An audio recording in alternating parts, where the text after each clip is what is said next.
Our expectations around work and the importance it has in our lives are changing. For many, and not just millennials, there is the expectation that one will enjoy and find meaning in the work one does.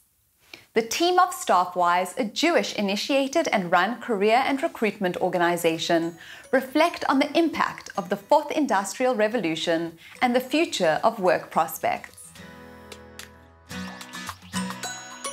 So the Fourth Industrial Revolution is the buzzword today, but most people don't even know what it is. We had 3 revolutions before that. The first one was the revolution of steam, turning water into engine power. The second revolution was the revolution of industrialization. That's when we started manufacturing and factories, and all of that came about. The third revolution started in the 70s, and that was the introduction of technology. And often that revolution is confused with the Fourth Industrial Revolution, but it's not. The Fourth Industrial Revolution is about data. It's the revolution that introduced data as the currency of the future. Data has disrupted the way we live, learn, and earn, and has changed the landscape of everything we do. And it also really disrupted the world of work and the world of recruitment.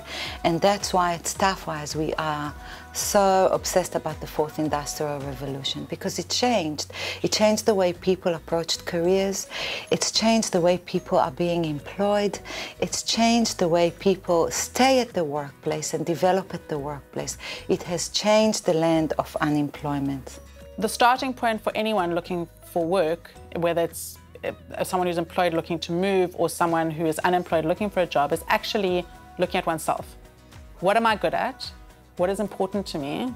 And how am I going to apply those aspects into my next opportunity? And it is not an easy process to do, but it's a very useful, very effective process, and it can be very constructive in terms of finding the right opportunity. One of the key things that I try and do initially is really to try and make them feel comfortable in the environment, and that they are open to talk about their situation in a confidential and unjudgmental environment. And it's important that they can get that off their chest. And I always say, like, get it off your chest here rather than an employment or a real interview situation, because this is your opportunity. If you're going for a job interview, we need to build confidence. People now are not interested anymore in the 9-to-5 kind of work environment. The generation today saw their parents dedicating and sacrificing their life to employers and still end up not being able to retire or end up with loads of health problems. And the new workforce, they want a new way of work. They want work which is meaningful. They want work which is not forcing them to sacrifice their life. They're looking for a new way of work-life balance. And work-life balance have been a buzz for the last 10 years, but no one really understood what it meant until this disruption has come to the fore and has showed us a new way of doing things at work. There are people who do create opportunities for themselves. I mean, the millennials are also a little bit like that. They've gone out there, they create opportunities, and I think that the fact that you don't have to work in an office from 9 to 5, even in your own city, has allowed people to create those opportunities. When someone hasn't worked before and has come straight out of university or school, the question one needs to ask oneself is, what's going to set them apart from someone in a similar situation? So it's about trying to find opportunities to learn skills and get exposure that would be beneficial in a work environment. But a very valuable way to do it is also through volunteering. So you could either volunteer in an organization or a business that one has identified as aspirational, so one would like to ultimately be working in that sort of environment. And often volunteering could also be a great way into an organization. All the workforce who is looking to attract younger blood into their environment, they also need to understand that things have changed. And most people have to change their careers every 5 years. Because in order to remain competitive in the workforce today, you have to continue to learn, to grow, to evolve, to develop. You can't stay static. So today, A director of an organization has to be able to do graphic design, have to be able to understand social media, have to be able to speak the data language. They can't just be able to manage. And that has a huge effect on your CV.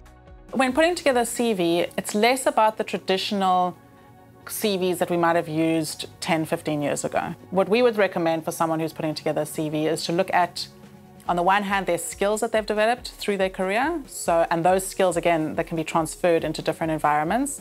And on the other hand, highlighting maybe notable achievements that they've had during the space of their career that demonstrate those transferable skills. A key part of the process is whether or not the person is work ready. Are they ready to go into the workplace? And that's one aspect that we do get involved with, trying to assess whether or not this person is ready for work. Are they looking for full-time work? Are they ready for full-time work? Is part-time work going to be more suitable, especially in the space of vulnerable people? And if we can really unpack what their skill set is and understand how they can add value to a potential employer, that's what we need them to know. So part of our conversation with an individual is for them to really understand what their strengths are, what's their value add, because otherwise they're going to these jobs that they think that they're ready for, and it sets themselves up for disappointment or failure. So we want them to be successful. There's a very big difference between living to work and working to live.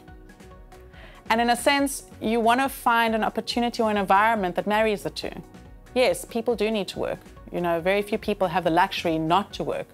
However, it is important that when you're working, you are doing what fulfills you and what makes you happy. And we spend so much time at work that to be doing something that is not fulfilling or that is not does not resonate with us, what's the point? You may as well be, doing something menial. You want to be doing something that actually makes a contribution.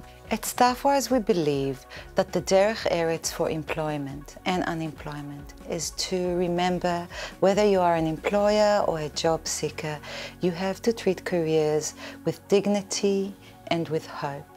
You need to offer people continuity and connectivity and approach the job and the employment process in a professional way.